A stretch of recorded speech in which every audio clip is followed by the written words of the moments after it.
Hello student. आज का class 9 का मैथ का है। इससे पिछले वाले वीडियो हम लोग चैप्टर 5 से संबंधित जो भी डिफिनीशन था उस डिफिनीशन को हम लोगों ने पढ़ा। तो अब आइए उससे संबंधित क्वेश्चन को देखा जाए। प्रश्नावली 5.1 का क्वेश्चन आपका है। क्वेश्चन नंबर 1 पढ़ रहा हूँ, ध्यान से समझिएगा। निम्नलिखित कथनों में से कौन से कथन सत्य है और कौन असत्य? अपने उत्तरों के लिए कारण दीजिए। पहला पार्ट इसका दिया है, सत्य असत्य बताना जा लीजिए। क्वेश्चन नंबर 1 सत्य असत्य बताना है। ठीक, इसका पहला पार्ट देखिए। एक बिंदु से होकर केवल एक ही रेखा खींची जा सकती है। देखिएगा, एक बिंदु से होकर केवल एक ही रेखा खींची जा सकती है। क्वेश्चन एक कहा है एक बिंदु है, तो बिंदु से होकर एक ही रेखा नहीं खींची जा सकती। यहाँ लिखेंगे असत्य। अब कारण देना हो तो कारण दिखा दीजिए। ये बिंदु है, बिंदु से असंख्य रेखाएं हम खींच सकते हैं। एक बिंदु से असंख्य रेखाएं खींच सकते हैं। ठीक है, पहला क्वेश्चन सॉल्व हो गया। यानी क्वेश्चन पूछा कि क्या एक बिंदु से एक ही रेखा खींची जा सकती है, तो कहेंगे नहीं, ये आपका असत्य हो जाएगा। अब कारण में कह देंगे कि एक बिंदु से कई रेखाएं हम खींच सकते हैं और दिखा भी दीजिएगा। क्वेश्चन नंबर इसका 2 है। दो भिन्न बिंदुओं से होकर जाने वाली असंख्य रेखाएं होंगी। दो बिंदु से होकर जाने वाली असंख्य रेखाएं होंगी। देखिएगा, इसका पार्ट 2 है, यानी आपका सेकंड पार्ट। दो बिंदु ले लीजिए, ठीक है, और कह रहा है इससे असंख्य रेखा जाएगी, तो एक ही रेखा खींची जा सकती है इससे। ये भी आपका असत्य हो जाएगा, असत्य। और कारण देना होगा तो कह देंगे कि दो बिंदु से केवल एक ही रेखा खींच सकते हैं, असंख्य रेखा खींचना संभव नहीं है। इसका पार्ट 3 देखिए। 3 कह रहा है कि एक सरल रेखा एक शांत रेखा होगी और अनिश्चित रूप से बढ़ाई जा सकती है। शांत रेखा को बढ़ाई जा सकती है अनिश्चित रूप से। ये शांत रेखा ये भी है। कह रहा क्या इसको बढ़ा सकते हैं हम? कहेंगे सत्य, इसको हम आसानी से बढ़ा सकते हैं।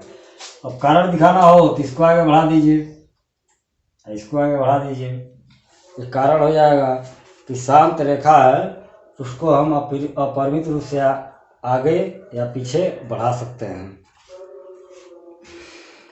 क्वेश्चन नंबर आपका दिया है कि चौथा कह रहा है यदि दो वृत्त बराबर है तो उसकी त्रिज्याएं होंगी। दो वृत्त बराबर हैं, इसका चौथा पार्ट देखिएगा। कह रहा दो वृत्त है, ये दोनों बराबर हैं, तो कह रहा त्रिज्या बराबर होगा, तो लिखेंगे सत्य। क्या कहेंगे? सत्य। और कारण दिखाना हो तो दिखा दीजिए, जब यह वृत्त इस वृत्त के बराबर है, इसकी त्रिज्या क्या होगा? समान होगा, तभी बराबर होंगे। क्वेश्चन नंबर ये आपका फर्स्ट का 4 हुआ।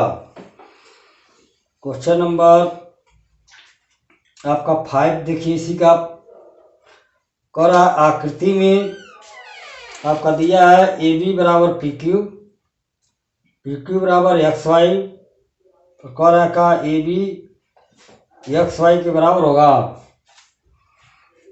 ये पांचवा पार्ट है इसका। कह रहा है यह ए है, ए बी, यह आपका बी सी है, ये आपका पी क्यू है। देखिएगा ए बी बराबर बी सी है और बी सी बराबर पी क्यू है।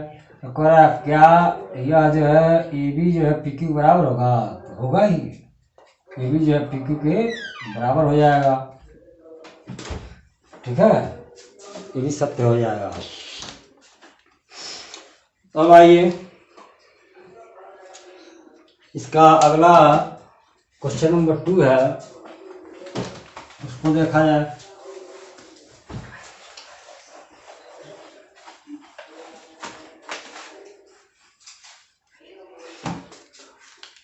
क्वेश्चन नंबर 2 कह रहा है निम्नलिखित को परिभाषित कीजिए। परिभाषा देना है समांतर रेखाएं। पहला समांतर रेखा वो कैसे डिफाइन करेंगे? देखिएगा, दो रेखाएं किसी समतल में स्थित हो, इस प्रकार हो कि दोनों को आगे बढ़ाएं या पीछे बढ़ाएं, तो ये दोनों रेखाएं एक दूसरे को कभी प्रतिच्छेद न करें, यानी काटे मत। जब काटेगा नहीं, ठीक है ना, तो यह जो आपका ए बी है और ये आपका सी डी है, तो ए बी समांतर हो जाएगा सी डी के। ये आपका हो गया। फिगर बना देंगे और जो बोले हैं उसको लिख देंगे। इसका दूसरा पार्ट है, देखिए कह रहा है कि लंब रेखाएं क्या होती हैं। लंब रेखाएं, लंब रेखा क्या होगा?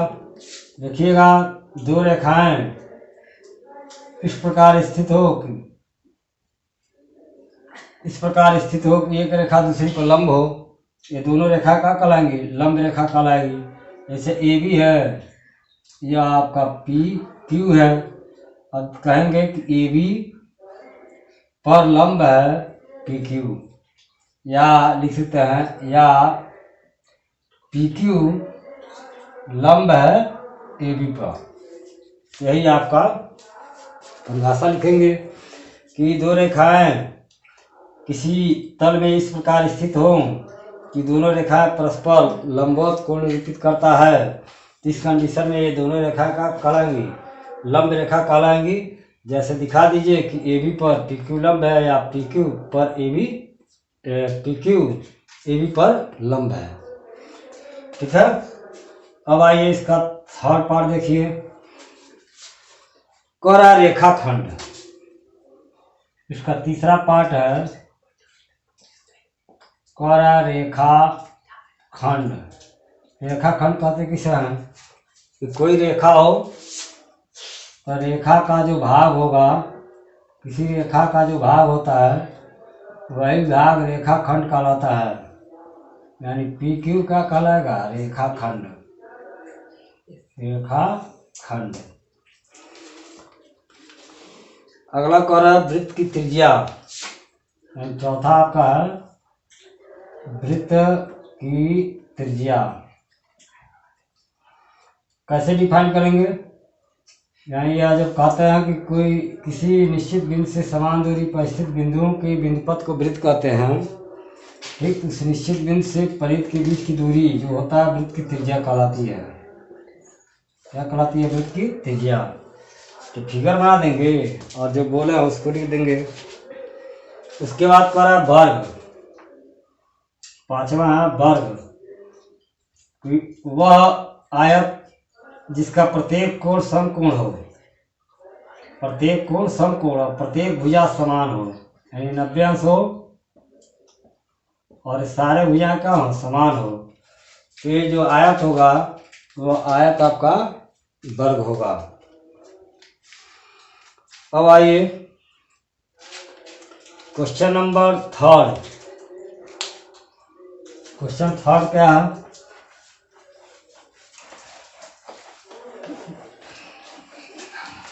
क्वेश्चन नंबर 3 को हम आसानी से केवल डिफाइन करेंगे, और डिफाइन करने के लिए कह ही रहा है कि क्वेश्चन पढ़ो, ध्यान से समझिएगा। नीचे दी हुई अभिधारणाओं पर विचार कीजिए। पहला दिया है दो बिंदु ए और बी दिए रहने पर एक तीसरा बिंदु सी ऐसा विद्यमान है जो ए और बी के बीच स्थित होगा। दूसरा कह रहा है यही यहाँ कम से कम एक ऐसे बिंदु 3 बिंदु विद्यमान हैं कि वे एक रेखा पर स्थित नहीं हैं। क्या इन अभिधारणाओं में कोई अपरिभाषित है? पहला ये जांच करना, जो पहला और दूसरा जो पढ़े हैं उन अभिधारणाओं में कोई ऐसा शब्द है जो अपरिभाषित है। दूसरा कह रहा है कि क्या ये अभिधारणाएं अविरोधी हैं? अविरोधी पूछ रहा है। और क्या ये यूक्लिड विभाजन अभिधारणाओं से प्राप्त होती है, यानी यूक्लिड विभाजन जो अभिधारणा है उससे प्राप्त होता है कि नहीं। तो देखिएगा, पहला काम ये आपका ए है और बी है, यहाँ इसके बीच में एक बिंदु सी है। ठीक, यहाँ पर हम देख रहे हैं ये अगर ए बी को मिला रहे हैं, ठीक, तो इस पर बिंदु सी आ रहा है, लेकिन यहाँ पर बिंदु आ रहा है और रेखा आ रहा है। बिंदु और रेखा हम जानते हैं अपरिभाषित है, अपरिभाषित है। पहला टेंशन हो गया कि परिभाषित है कि नहीं। तो ये कहेंगे कि ये जो रेखा बन रही है इसमें हम देख रहे हैं कि बिंदु और रेखा है, तो बिंदु रेखा का है, अपरिभाषित है। पहला जो पूछा है उसका आंसर हो गया कि अपरिभाषित। क्या ये अभिधारणाएं अविरोधी हैं? नहीं, अविरोधी नहीं है, क्योंकि बिंदु रेखा अविरोधी नहीं होते हैं। ठीक, और आपका तीसरा एक पहला पार्ट हो गया, इसका दूसरा पार्ट हो गया। तीसरा पार्ट कह रहा है कि ये यूक्लिड विभाजन अभिधारणाओं से प्राप्त होती है, यानी यह जो आपका है यूक्लिड विभाजन का अनुसरण नहीं करती है। यह रेखा व बिंदु यूक्लिड विभाजन का अनुसरण नहीं करती, अनुसरण नहीं करती है। ये आपका क्वेश्चन नंबर 3 सॉल्व हुआ। अब आइए क्वेश्चन नंबर 4 को देखा जाए। क्वेश्चन नंबर 4 है, यदि दो बिंदु ए और बी के बीच एक बिंदु सी ऐसा है कि ए बी ए सी बराबर ए बी बी सी। देखिए, यानी ए बी कोई रेखा लीजिए, इस पर आप क्या कीजिए, क्वेश्चन नंबर 4 है, इस पर क्या कीजिए आप, ये हो गया, बी हो गया, इस पर कोई बिंदु सी लीजिए। अब कह रहा है कि यह बिंदु सी इस प्रकार है कि ए सी बराबर बी सी। तो कह रहा है सिद्ध कीजिए कि ए सी जो होगा, प्रूव दैट ए सी जो होगा वो ए बी का आधा होगा, ए बी का आधा होगा। तो देखिए, चित्र बनाइए, चूंकि हम जानते हैं ए बी का मान जो होगा, ए बी का मान ए सी और बी सी के योगफल के बराबर होगा। ठीक है, तो ए बी बराबर हो जाएगा ए सी आधान ए सी बराबर बी सी बराबर ए सी लिख दें। तो ए बी बराबर 2AC या ए सी बराबर ए बी बाई 2, यही सिद्ध करना है। ए सी का मान ए बी का क्या होगा, आधा होगा। अब देखिए, क्वेश्चन नंबर 4 कह रहा है, सेम यही क्वेश्चन देखिए 5, क्वेश्चन नंबर 5 कह रहा है कि प्रश्न नंबर 4 में सी रेखाखंड ए बी का एक मध्य बिंदु कहलाता है, यानी यह मध्य बिंदु है, ए बी का मध्य बिंदु सी है। ठीक, तो सिद्ध कीजिए कि रेखाखंड का एक और केवल एक ही बिंदु होगा, एक और केवल एक ही बिंदु होगा। यह यह जो होगा यह केवल इस खंड का एक ही बिंदु होगा। ठीक है, अब आइए स्टार्ट किया जाए। इससे कंडीशन से मान ए बी का जो मान होगा वो ए सी धन बी सी हो जाएगा। समीकरण नंबर 1। यहाँ पर मान ले रहे हैं कि यह सी मध्य बिंदु नहीं तो सी डैश मध्य बिंदु है। तो सी डैश यानी सी मध्य बिंदु था, मध्य बिंदु पर यह आपका यह होगा, और सी डैश मध्य बिंदु पर क्या लिखेंगे, ए बी बराबर ए सी डैश धन बी सी डैश। समीकरण 2। समीकरण 1 व 2 से राइट हैंड साइड बराबर है तो लेफ्ट हैंड साइड बराबर होगा ए सी धन बी सी बराबर ए सी डैश धन बी सी डैश, या ए सी बराबर कर सकते हैं ए सी डैश और बी सी बराबर बी सी डैश। इस प्रकार हम कह सकते हैं सी व सी डैश समपाती हैं, समपाती हैं। और समपाती होगा तो इस प्रकार बिंदु सी जो होगा, बिंदु सी ए बी का मध्य बिंदु होगा। ठीक है, ये रहा आपका क्वेश्चन नंबर 5।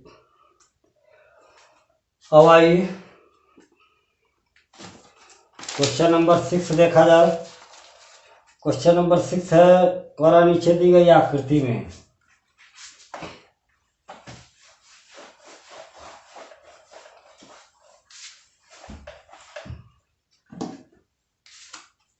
यह आकृति दिया है। देखिए प्रश्न संख्या 4 में आपका ये जो आकृति दिया उसी तरह का सेम आकृति है। यह आपका दिया ए, यहाँ दिया बी, यह दिया सी, यह दिया डी, यहाँ पर हो गया। दिया है कि ए बी ए सी बराबर बी डी। ठीक है, तो सिद्ध कीजिए कि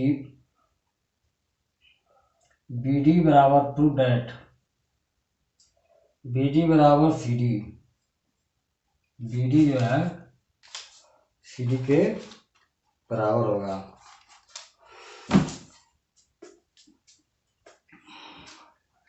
अब यहाँ आप देखा ए सी का मध्य बिंदु बी है, ए सी का मध्य बिंदु बी है, इसलिए ए सी का मध्य बिंदु बी है, इसलिए बड़े लिखा जा सकता है ए सी बराबर ए बी धन बी सी।